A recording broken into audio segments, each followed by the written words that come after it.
Hello viewers, welcome to our channel. ఇవాళ మనతో పాటు ప్రముఖ ఆస్ట్రోన్యూమరాలజిస్ట్ అగ్నేష్ అమిత్రాజ్ గారు ఉన్నారు. సార్తో మాట్లాడదాం. సార్ నమస్తే. సార్ నమస్కారం అండి. 2025 కుంభరాశి వారికి బెటర్ రిజల్ట్స్ రావడానికి, సంవత్సరం అంతా చేసుకోవడానికి వీలుగా మంచి రెమెడీస్ తెలియజేయండి కుంభరాశి వారి కోసం. తప్పకుండా సార్. అంటే ఫస్ట్ ఆఫ్ ఆల్ అయితే అందరికీ నూతన సంవత్సర శుభాకాంక్షలు. అలాగే ఈ సంవత్సరం ప్రతి ఒక్క మీ కోరిక నెరవేరాలని కోరుకుంటున్నాను. బగలాముఖి తల్లి కూడా ఆశీర్వాదం ప్రతి ఒక్కరికి ఉండాలి. సో ఫస్ట్ ఆఫ్ ఆల్ అయితే కుంభరాశి వారికి ఆరోగ్యపరంగా ఎలాంటి సమస్యలు ఉండకూడదు. సో మీరేంటంటే ప్రతినిత్యం కూడా మినుములు నానబెట్టి కొంచెం గోమాతకు పెట్టడానికి ట్రై చేయండి. సంవత్సరం మొత్తం నానబెట్టి ఇచ్చేటప్పుడు ఏంటంటే దాంట్లో కొంచెం ఆ నీళ్ళలోనే కొంచెం రోజ్ వాటర్ వేసి నానబెట్టండి. లైట్గా 2-3 చుక్కలు వేయాలి, ఎక్కువ వేయద్దు. అవి మినుములు తినిపించడం, గోమాతకు పెట్టడం స్టార్ట్ చేయండి. ఆటోమేటిక్గా ఎలాంటి హెల్త్ ఇష్యూస్ 2025లో మనకు ఉండవు. దాంతోపాటు ఇంట్లో ధనం నిలబడాలంటే పర్టికులర్ ఒక చిన్న ప్లేస్మెంట్ నేను చెప్తాను. ఈ ప్లేస్మెంట్ మీరు చేయండి. బడ్జెట్ ఉంటే చిన్నది ఇంతదైనా సరే కానివ్వండి, ఒకటి వెండిది కుంకుమ బర్నీ లాంటిది ఏదైనా తీసుకోండి. కుంకుమ బర్నీ లాంటిది ఒకటి తీసుకోండి. దాంట్లో ఏం చేయండి అంటే మీ మనసులోని కోరిక ఒక చిన్న భోజపత్రం తీసుకొని, ఒక 11 గురిగింజలు తీసుకొని, ఆ భోజపత్రం మీద ఫ్రైడే రోజు కానీ సండే రోజు కానీ దాని మీద రాసి మీ పేరు, నీ సంవత్సరం నువ్వు ఏం కోరుకుంటున్నావో ధనంకి సంబంధించి అది రాసేసి దాంట్లో పెట్టి, దాంట్లో నెయ్యి వేసి ఆ గురిగింజలు దాంట్లో పెట్టేయాలి. మూత పెట్టేసి దీన్ని ఏం చేయండి అంటే నార్త్ వెస్ట్ కార్నర్లో పెట్టండి, వాయువ్యమూలలో పెట్టండి. ఇది ప్రతినిత్యం కూడా ధన నిలకడ ఉంటుంది, స్థిర లక్ష్మి వస్తుంది. దాంతోపాటు ఎవరైతే వ్యాపారస్తులు ఉన్నారో వ్యాపారస్తులు ఏం చేయండి అంటే షాప్లో మీరు ప్రతిరోజా లేదనుకుంటే వారం నా షాప్ మీద ఇలాంటి దృష్టి ఉండొద్దు, అలాగే నాకు నిత్యం కూడా పనులలో ఆటంకాలు జరగొద్దు అన్నప్పుడు ఏం చేయండి అంటే ఉదయం మీరు షాప్కి వచ్చి దీపం పెట్టే ముందు ఒక నిమ్మకాయ తీసుకోండి. ఓ నిమ్మకాయ ఇట్లా చేతిలో పట్టుకొని మీ షాప్లోనే ఓం క్రీం కాళీయమ్మవారి యొక్క మంత్రం ఇట్లా పట్టుకొని ఆ నిమ్మకాయని ఈశాన్యం, ఆగ్నేయం, నైరుతి, వాయువు నీ షాప్ లోపలనే తలిగించుకుంటూ ఒక 7 సార్లు తిరిగి బయటికి వెళ్ళు, దాన్ని కట్ చేసి ఇమీడియట్లీ రోడ్డు మీద పడి. ఇది వీక్లీ వెనస్డే అండ్ సాటర్డే 2 రోజులు చేసుకోవచ్చు. ఇది వ్యాపారస్తులకి. ఎవరైతే ప్రైవేట్ జాబ్లో ఉన్నారో ఈ ప్రైవేట్ జాబ్ వాళ్ళు ఏం చేయండి అంటే ఎక్కడైనా సరే కానీ గుళ్ళో గోధుమ పిండి ఇవ్వటం మొదలుపెట్టండి. నీకు కుదిరినప్పుడల్లా వీక్లీ ఇస్తావా, మంత్లీ ఇస్తావా, నీ ఇష్ట ప్రకారంగా గోధుమ పిండి ఇవ్వటానికి ప్రయత్నం చేయండి. ఈ సంవత్సరం మొత్తం నీకు స్థిరత్వం ఉంటుంది. జాబ్లో కూడా మంచి, ఇప్పుడు జాబ్లో ప్రమోషన్ కావాలన్నా రవి కావాలి, ఇంక్రిమెంట్ కావాలన్నా రవి కావాలి, రికగ్నైజేషన్ కావాలన్నా రవి కావాలి. సో అది గుళ్ళో ఇస్తున్నప్పుడు గురు రవి బలం పెరుగుతుంది. ఆటోమేటిక్ 2025తో నీకు కూడా అదృష్టం వరిస్తుంది. అలాగే గవర్నమెంట్ జాబులు ఎవరైతే ఉన్నారో మీరు పర్టికులర్ ఏం చేయండి అంటే ఎక్కడైనా సరే కానీ అనాథాశ్రమం పిల్లలు 10 సంవత్సరాల లోపు పిల్లలు ఉన్న దగ్గర రేషన్ ఇవ్వటం మొదలుపెట్టండి. నెలకు ఒకసారి ఏదో ఒకటి అంటే వీళ్ళు పర్టికులర్ ఏదైనా ఒకేషన్ పెట్టుకొని వెళ్తారు, బర్త్డేనో మ్యారేజ్ డేనో, అట్లా కాకుండా నెలకు ఒకసారి 2 నెలలకు ఒకసారి ఇస్తుండండి. అక్కడ ఇస్తుంటే ఆటోమేటిక్గా ఈ మన కుంభరాశి వారికి ఎలాంటి ఇబ్బందులు లేకుండా ఈ సంవత్సరం గవర్నమెంట్ జాబ్లలో గడిచిపోతుంది. సార్ అలాగే ఈ రాశి వారికి చాలామందిని కామెంట్స్లో చూశాను, పోలీస్ కేసుల్లోనూ కోర్టుల చుట్టూ తిరిగే వాళ్ళు చాలామంది ఎక్కువ ఉన్నారు, చాలా కష్టాల్లో ఉన్నా అని చెప్పి కామెంట్స్ చేస్తూ ఉంటారు. మరి ఎవరికైనా పోలీస్ స్టేషన్లో ఎవరికి తిరగాలని ఉండదు. మరి వీటి నుంచి తలనొప్పుల నుంచి కొంచెం ఉపశమనం కలగాలంటే మరి ఏంటి రెమెడీ? అంటే ఇది ఫస్ట్ ఆఫ్ ఆల్ ఏర్పడేది ఎందుకు ఏర్పడుతుంది అంటే ఇప్పుడు చాలామంది జైలుకి వెళ్ళటము అంటే ఒకటి ఆవేశం, కుజరాహు ఆ 10 minutes ఫ్రస్ట్రేషన్లో ఏదో చేసేస్తారు.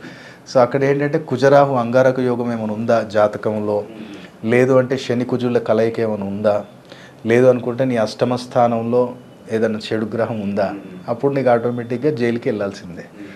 సో ఇక్కడ ఓకే కోర్టు కేసులు ఎక్కువ ఉన్నాయి, ఇట్లా మనం ఇబ్బంది అవుతుంది అంటే సింపుల్గా ఒకటే, నువ్వు ఏం చేయంటే ఎనీ గవర్నమెంట్ స్కూల్ కాకుండా ఎనీ గవర్నమెంట్ ఆఫీస్ అక్కడ నువ్వేం చేయాలంటే కొంచెం సోంపు తీసుకొని నీ పైనుంచి కిందాక ఒక 3 times ఇట్లా దిష్టి తీసినట్టు తీసి దాన్ని తీసుకెళ్ళి ఎనీ గవర్నమెంట్ ఆఫీసు ఎక్కడైనా చెట్టు ఉందా ఆ చెట్టు దగ్గర దాన్ని పెట్టేసాయి. అలాగే నేను ఇంతకుముందు చెప్పినట్టు దున్నపోతుని ఫీడ్ చేయి. ఆటోమేటిక్ నీ కోర్టు కేసు ఏదైతే పెండింగ్ ఉన్నా కాంప్రమైజ్కి వస్తారు, లేదంటే అది కొలిక్కి వచ్చేస్తుంది. ఇది ఒకటి. ఎవరైతే విదేశీయాన ప్రయత్నాలు చేస్తున్నారో వాళ్ళు ఏం చేయండి అంటే బ్రాహ్మణ్స్కి వస్త్రదానం చేయండి. కనీసం ఒక మీరు ఏమంటాం అంటే వస్త్రదానం చేయండి. దాంతోపాటు ఏదన్నా తిండి అంటే రైస్ ఇవ్వండి, సంథింగ్ ఏదో ఒకటి, ఒక ఆల్మోస్ట్ ఒక 3 టెంపుల్స్లలో ఇవ్వండి, ఒక 3 టైమ్స్. వస్త్రము అంటే లాల్చి ఇదే సంథింగ్ ఒక 3 టైమ్స్ ఇవ్వండి. అలాగే మీరు నిత్యం కూడా పెరుగులో చక్కెర వేసుకొని తినటం అలవాటు చేసుకోండి. ఇది శుక్రచంద్ర బలం పెంచుతుంది. ఎందుకంటే చంద్రుడు ఎందుకు లిక్విడ్ ఎందుకు కావాలంటే, మరి ఆ ఫారెన్ వెళ్ళాలంటే చదువుకోవడానికంటే 30-40 లక్షలు కావాలి కదా. లేదంటే నేను ఏదైనా జాబ్కి వెళ్ళాలన్నా అక్కడ నాకు ఏదైనా వెళ్ళంగానే మనశ్శాంతిగా పని చేసుకునేది దొరకాలి కదా. సో అది ఇంపార్టెంట్. సో అలాగే ఎవరైతే వివాహానికి సంబంధించిన ఈ ఇబ్బందులు ఈ సంవత్సరం ఎట్టి పరిస్థితుల్లో వివాహం అయిపోవాలి అనుకున్న వాళ్ళు మాత్రం బాబా టెంపుల్ దగ్గర సూర్యాస్తమం అయిన తర్వాత, అక్కడ బాబా యొక్క హారతి అదంతా అయిన తర్వాత మీరు అక్కడ వైట్ చెన మంచిగా దాన్ని తాలింపు వేసుకొని, దాంతోపాటు కొంచెం కర్డ్ రైస్, ఈ రెండింటిని ప్రిపేర్ చేసుకొని కనీసం ఒక 7 థర్స్డేస్ సూర్యాస్తమం అయిన తర్వాత అక్కడ ఎక్కడైనా సరే కానీ బాబా టెంపుల్ తీసుకెళ్ళి నైవేద్యం పెట్టు, భక్తులకు పంచు, నువ్వు తీసుకోకు. వేరే వాళ్ళు ఏదైనా తెచ్చిన ప్రసాదం ఉంటే నువ్వు తీసుకో. ఇది తప్పకుండా వైవాహిక జీవితం ఈ 2025లో కుంభరాశి వారికి మంచి అనుకూల పరిస్థితి తీసుకొస్తుంది. ఎంత సంపాదించినా ఏం మిగలట్లేదు, మిగలక మళ్ళీ ఏవో లోన్స్ తీసుకుంటారు, మళ్ళీ అవి కట్టలేక మళ్ళీ తీసుకుంటారు. ఈ సైకిల్ ఎలా రిపీట్ అవుతూ ఉంటుంది. మరి వాళ్ళు ఫైనాన్షియల్గా స్టేబుల్ అవడానికి ఏదైనా రెమెడీ సార్? ఇది అసలు ఎందుకు ఏర్పడుతుంది? ఫస్ట్ ఆఫ్ ఆల్ అయితే జాతకంలో కుజుడు మైనస్లో ఉన్నాడా, అప్పుడు ఆటోమేటిక్గా నీకు అప్పు చేయాలి అనే భావన పుడుతుంది. అలాగే నువ్వు అప్పు కట్టలేవు అంటే నీ సెకండ్ అలాగే 6th లార్డ్ మైనస్లో ఉన్నప్పుడు అది తీసుకుంటావు కానీ కట్టలేకపోతావు, అవమానాలు పడుతుంటావు. అది ఇక్కడికి తీసుకొచ్చావు, అక్కడ కట్టాలంటే మళ్ళీ ఇంకోటి దగ్గర అప్పు చేస్తావు. ఇట్లాంటి సైకిల్ నడుస్తుంటుంది. ఎవరు ఫోన్ చేస్తారు అది 6th లార్డ్ కానీ 8th లార్డ్ కానీ వచ్చి సెకండ్ కానీ 11th లార్డ్ తోటి కనెక్షన్ ఏర్పడిందా ఖచ్చితంగా ఇలాంటి ఇబ్బందులు ఉంటాయి. కాబట్టి ఇక్కడ వీళ్ళు ఏం చేయాలి అంటే ప్రతినిత్యం కూడా నువ్వు డబ్బు ఎప్పుడన్నా అప్పు కట్టాలి అంటే మంగళవారం కట్టు. ఎందుకంటే నేను ఒకటే చెప్తాను, మంగళవారం ఏంటి సార్, మంగళవారం ఎవరు డబ్బులు ఇవ్వద్దు అని చాలామంది అంటారు. ఎవరు తిక్కలోడా, నువ్వు అప్పు చేస్తున్నావే, నీకు కుజబలం లేదని అప్పు చేస్తున్నావు. సో కుజబలం పెంచుకో, మంగళవారం రోజు ఇవ్వు. తెచ్చుకునేది ఎప్పుడు కానీ బుధవారం రోజు తెచ్చుకో. చిట్టి తెస్తున్నావా, అప్పు తెస్తున్నావా, ఏదైనా సరే కానీ బుధవారం రోజు రిటర్న్ తెచ్చుకో. మంగళవారం ఇవ్వటం మొదలుపెట్టు. ఏదైనా డబ్బు నువ్వు తెచ్చుకోవాలి, బ్యాంక్లో నుంచి FD ఉంది తీసుకురావాలి, లేదా నేను ఒక 2 లక్షలు చిట్టేసిన తీసుకురావాలి, పర్టికులర్ వెనస్డే తీసుకురా. దాంతోపాటు నిత్యం కూడా ఇంట్లో ఏం చేయాలి అంటే ఎక్కువ ఆనియన్స్ కానీ ఎక్కువ, ఇప్పుడు ఏమవుతుందంటే మిరపకాయలు 5 కేజీలు తీసుకొచ్చి పెట్టేస్తారు, 2 మిరపకాయలు. అది కూడా నీకు అప్పులు కావటానికి ఎక్కువ కావటానికి కారణం. అలాగే ఎక్కువ ఆనియన్స్ స్టోర్ చేసేస్తుంటారు, అది కూడా హెడ్ఏకే. ఎందుకంటే ఇది రాహు ప్రెజెంటేషన్ ఆనియన్స్, ఏదైతే ఎండుమిరపకాయలు ఉన్నాయో అది కుజుడు. అందుకనే మనం ప్రత్యంగరి అమ్మవారికి చేసేటప్పుడు కానీ బగళాముఖి అమ్మవారికి చేసేటప్పుడు కానీ ఎండుమిరపకాయలు వాడతాం. సో ఈ స్టోరేజ్ అనేది తక్కువ చేయాలి, అన్నదమ్ములతో రిలేషన్ మంచిగా ఉంచుకోవాలి. ఇప్పుడు నేను నాకు కుజుడు బాగాలి, నాకు అప్పులు అవుతున్నాయి సార్, పోయి దీపం పెడతాను, అన్నతోటి వచ్చి లొల్లి పెట్టుకుంటా అంటే కాదు కదా. ఫస్ట్ ఆ కుజుడు ఎవరెవరిని రిప్రజెంట్ చేస్తాడు, వాళ్ళతో రిలేషన్ మంచిగా ఉంచుకో. అప్పుడు నీకు ఆటోమేటిక్గా అప్పు చేసే సిచ్యువేషన్ క్రియేట్ కాదు. అలాగే సరే, ఏదో ఒక కాలేజ్ ఫీజు కట్టాలి, ఏదో ఒక బిజినెస్ ట్రాన్సాక్షన్ చేయాలి, లేదా మనీ పరంగా ఏదన్నా ఎవరికైనా ఇవ్వాల్సింది ఉందనుకోండి, అది కూడా మంగళవారం చేస్తేనే బెటర్ అంటారు. బెటర్ కట్టడం, అప్పు కట్టడం కానీ లేదా అక్కడ ఏదైనా ఫీజు ఇవ్వటం కానీ ట్యూస్డే రోజు చేసుకున్నట్టయితే చాలా బాగా కలిసి వస్తుంది. ఇప్పుడు ఎగ్జాంపుల్ ఇప్పుడు మీకే చెప్పుండొచ్చు, మణికంట మంగళవారం రోజు కటింగ్ చేపిరా బాబు అని చెప్పుంటారు. రీజన్ ఏమో తెలుసా దానికి? దరిద్రం అంతకు మించి ఇంకేం తెలియదు, ఫాలో అవుతున్నాం అంతే. కానీ దాని బిహైండ్ ఏంటిది, దాంట్లో ఉన్న సైంటిఫిక్ రీజన్ ఏంటి అంటే మంగళవారానికి అధిపతి కుజుడు. అలాగే మన ఎంటికలు ఏదైతే బ్లాక్ ఎంటికలు ఏది ఉన్నాయో అన్ని శని. ఇదేమవుతుందంటే శని కుజుడు, ఒక ఆయన వాయుతత్వం శని, ఆయన అగ్నితత్వం. సో అగ్నివాయు కలిసినప్పుడు ఏమవుతుంది, రక్తస్రవణం జరుగుతుంది. అందుకని ఆ రోజు చేసుకున్నట్టయితే మంగళవారం రోజు ముస్లిం చేసుకుంటారు. అందుకని యాక్సిడెంట్స్ ఎక్కువ కావటం, డైవోర్సెస్ ఎక్కువ కావటం, ఇమీడియట్ ఉన్నట్టుండే సడన్ హెల్త్ ఇష్యూస్ రావటం, లేదా ఎదుటి వ్యక్తిని చంపేయాలన్నంత కోపం రావటం, అదంతా ఎందుకు జరుగుతుంది అంటే మంగళవారం రోజు కటింగ్. అంటే నెగిటివ్ కుజుడు నెగిటివ్ శని యాక్టివేట్ అయిపోతారు. అందుకనే మంగళవారం రోజు చేపియొద్దు అంటారు, గోర్లు తీయొద్దు అంటారు. గోర్లు ఏంటిది, కేతు. సో కేతు తీయడం వల్ల అన్ఎక్స్పెక్టెడ్ డిజీజ్ వస్తాయి, స్కిన్ ఇన్ఫెక్షన్స్ వస్తాయి, ఫుడ్ పాయిజనింగ్ అవుతుంది. ఇవన్నీ కూడా సైంటిఫిక్ రీజన్స్ ఉన్నాయి, కానీ మనమేం పట్టించుకో. కాబట్టి ప్రతిదీ కూడా రెమెడీ ఉంది, దానికి సంబంధించిన ఎక్స్ప్లెనేషన్ అమిత్ రాజ్ దగ్గర ఆల్వేస్ ఉంటుంది. వాళ్ళు ఎవరు వచ్చి అడిగినా మనల్ని కామెంట్ చేసినా అది నేను ఒకటే అనుకుంటా. పాపం ఏంటంటే ఇప్పుడు ఒకరిని కొడితేనే మనం బాధ పెట్టినట్టు కాదు, నువ్వు ఒక కామెంట్ రాసినావా, ఒక సెటైర్ వాడి మీద వేసావా, నువ్వైతే నీ దరిద్రానికి నీ గురుకేతును నువ్వు నీచంలో పంపించుకుంటున్నావు. నువ్వు నాకు ఆశీర్వాదం ఇస్తున్నావు, నా గురుబలాన్ని పెంచుతున్నావు. ఎందుకంటే నా సహనాన్ని పెంచుకుంటున్నా. నేను రియాక్ట్ అవుతలే, నువ్వు ఎంతనం ఉత్తుకురవే నాకేందని నేను ఉంటున్నా. సో నా జూపిటర్ని నేను స్ట్రాంగ్ చేసుకుంటున్నా. ఎవడైతే దానికి రియాక్ట్ అయిపోయి అది ఇది అరుస్తాడో వాడి యొక్క గురువు రవి ఇద్దరు కూడా నీచంలోకి వెళ్తారు. అందుకని మనం సైలెంట్గా ఉండాలి. ఎవడేమనుకుంటే అరే ఏనుగు పోతుంటే కుక్కలు మురుగుతాయి అంటారు, అంతేలాగా ఉండాలి మనం. అలాగే సరే, ఈ కుంభరాశి వాళ్ళు ప్రొఫెషనల్ పరంగా దాటాను. ఇప్పుడు సినిమా వాళ్ళు ఉంటారు, రాజకీయం వాళ్ళు ఉంటారు.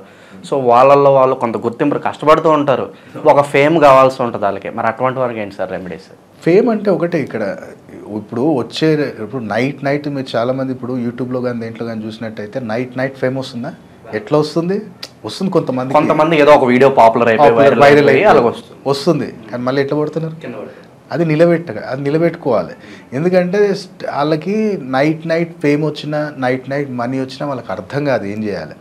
కాబట్టి వాళ్ళ రాహుని నెగిటివ్లోకి తీసుకెళ్ళిపోతారు. వాళ్ళ రాహుని నెగిటివ్లోకి తీసుకెళ్తారు. ఎందుకంటే ఇప్పుడు ఇండస్ట్రీ వాళ్ళకైనా యూట్యూబర్స్కైనా సరే కానీ పొలిటీషియన్స్కి కానీ ఎవరికైనా సరే కానీ రాహు చాలా స్ట్రాంగ్ ఉండాలి.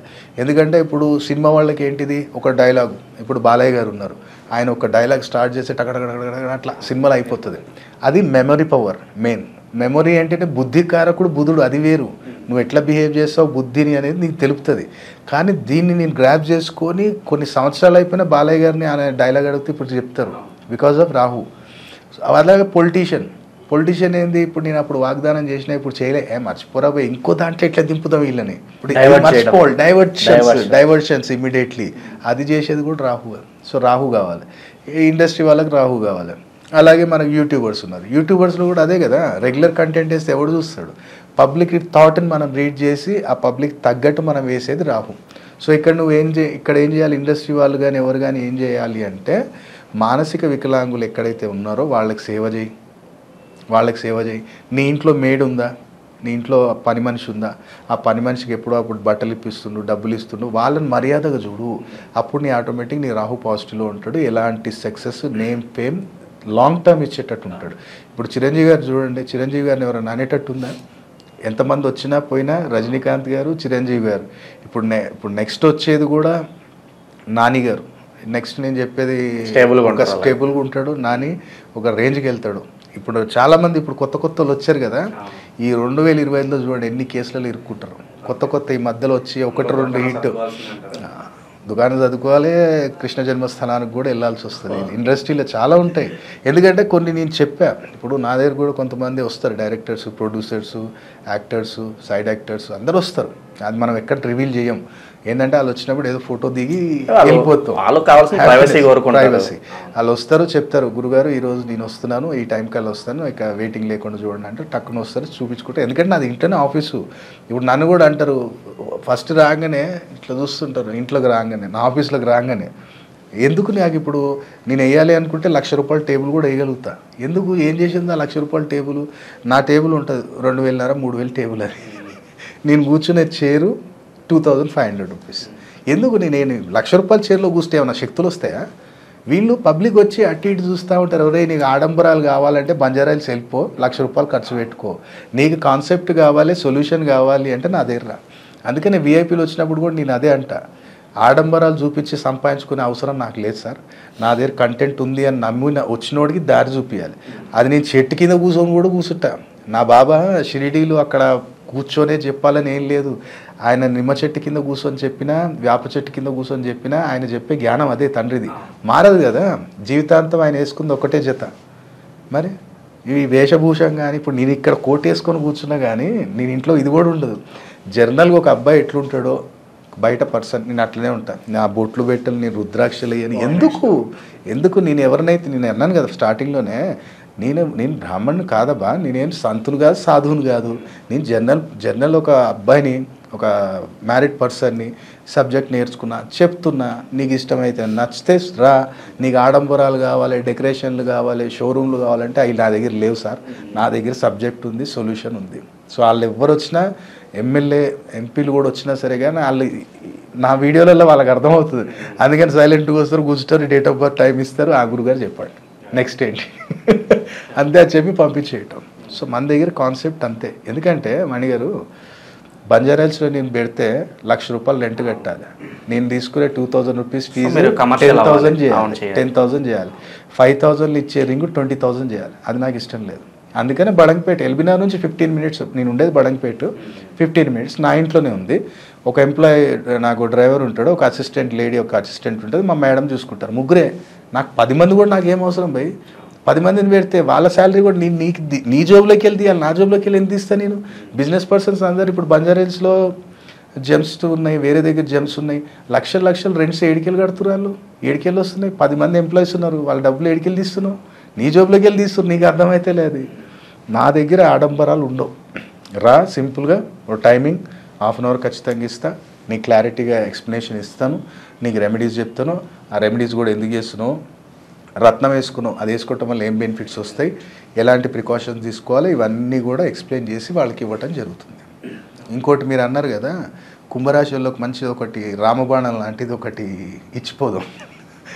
ఏంటంటే ఏ పని కానీ, నా జాబా, ఏ పని అయినా, ఏదైనా ఇంపార్టెంట్ పని నాకు ఈ 2025లో కంప్లీట్ కావాలి అనుకుంటే నువ్వు కనీసం ఇది ఒక 7 శనివారాలు చేయాలి. ఏం చేయాలంటే శనివారం రోజు ఖచ్చితంగా బ్రహ్మముహూర్తంలో లేవాలి. నైట్ పనుకునేటప్పుడు ఏం చేయాలంటే కొన్ని రైస్ పేపర్లో పెట్టుకొని తల కింద పెట్టుకో, అది ఆలోచించు, ఏదైతే పని అనుకుంటున్నావో ఆ పని జరగాలి అని చెప్పి ఆలోచించి ఆ పిల్లో కింద అది పెట్టుకో, రైస్ పెట్టుకో. మార్నింగ్ లేచి స్నానం చేసుకొని డైరెక్ట్ అవి తీసుకొని ఎక్కడైతే దగ్గరలో శ్మశాన వాటిక ఉందో దాంట్లో బయటికి వెళ్ళి జల్లేసే, జయ మహాకాళి జయ కాల్భైరవ్, జయ మహాకాళి జయ కాల్భైరవ్ అనేసి తండ్రి స్వీకరించు, నా కార్యాన్ని ఈ 2025లో చెయ్యి అని చెప్పి ఒక 7 సాటర్డేస్ చెయ్యి. అది ఎంత అద్భుతమైన పరిహారం అంటే, ఎందుకంటే శ్మశాన వాటిక ద్వారపాలకుడు కాలభైరవుడు, అమ్మ లోపల అధిష్టాన దేవత ఎవరంటే మహాకాళి. సో వీళ్ళిద్దరు కలియుగంలో ఏ పని చేయాలన్నా వీళ్ళకి నువ్వు సుపారీ ఇచ్చినట్టు అనమాట. ఈ పని చేయమ్మా. సో 7 వీక్స్ చేసి చూడు, తప్పకుండా కుంభరాశి వాళ్ళకి ఆ పని జరుగుతుంది, దాంట్లో సక్సెస్ ఉంటుంది. స్క్రీన్ మీద చూస్తుంది ఇది ధనరక్ష యంత్రము. ఇది మనం ఇంట్లో పెట్టుకోవాలి. ఇది కాళమణి మీద మనం నిర్మించాం. ఇది టోటల్ కూడా మంత్రోపచారణం దీని మీద నిర్మించడం జరిగింది. ఇది ఏంటంటే నార్త్ ఇండియన్స్ మన మిత్రులు ఉత్తరాఖండ్ నుంచి మనకి ప్రత్యేకంగా చేపించి ప్రిపేర్ చేసి ఇచ్చింది మనకి. అంటే మనం చెప్తే వాళ్ళు ప్రిపేర్ చేయించారు ఈ పద్ధతిలో. సో ఇది మన దగ్గర ఉంచుకోవాలి. చిన్నది ఇది బుధమణి అంటాము. ఈ బుధమణి అనేది మన దగ్గర ఉండాలి. ఈ కాళమణి అనేది మాత్రం ఇంట్లో పెట్టుకోవాలి. ఈ బాక్స్ తోటి వస్తుంది మీకు ఇట్లా. ఈ బాక్స్ అనేది ఇట్లా క్లోజ్ అయిపోతుంది. ఇంట్లో ఏంటంటే మీకు వచ్చినప్పుడు ఇట్లా పెట్టుకోండి, ఈ బాక్స్ ఇట్లా పక్కకు పెట్టుకోండి, లేదా దీని కింద పెట్టుకున్నా పర్లేదు. సో దీనికి ఎలా ఆరాధన చేయాలి ఏంటిది అనేది మీకు వాయిస్ మెసేజ్ వస్తుంది. మీరు బుక్ చేసుకోవాలి అంటే స్క్రీన్ మీద కనపడుతున్న నెంబర్స్ కాల్ చేసి బుక్ చేయండి. లిమిటెడ్ స్టాకే ఉంది. మళ్ళీ మనం స్టాక్ ముందు కూడా తీసుకురావడానికి ప్రయత్నం చేద్దాం. కానీ 100% 2025లో ఈ వస్తువు మీ దగ్గర ఉంది అంటే అదృష్టం మీకు తోడవుతుంది, ఆ ధనాకర్షణ కలుగుతుంది, ధనరక్ష కూడా కలుగుతుంది. కాబట్టి వెంటనే కమర్షియల్గా కాదు, ఇది అన్ని రాసుల వారికి అదృష్టం తోడు చేయాలనే ఈ యొక్క కాన్సెప్ట్ తీసుకొచ్చాం. నేను చెప్పాను కదా, దీని కాస్ట్ కూడా పెద్ద ఏం లేదు, జస్ట్ ₹3,200 మాత్రమే దీని కాస్ట్. ఇదంతా చేసుకోవడానికి వీలుగా కుంభరాశి వారికి మంచి రెమెడీస్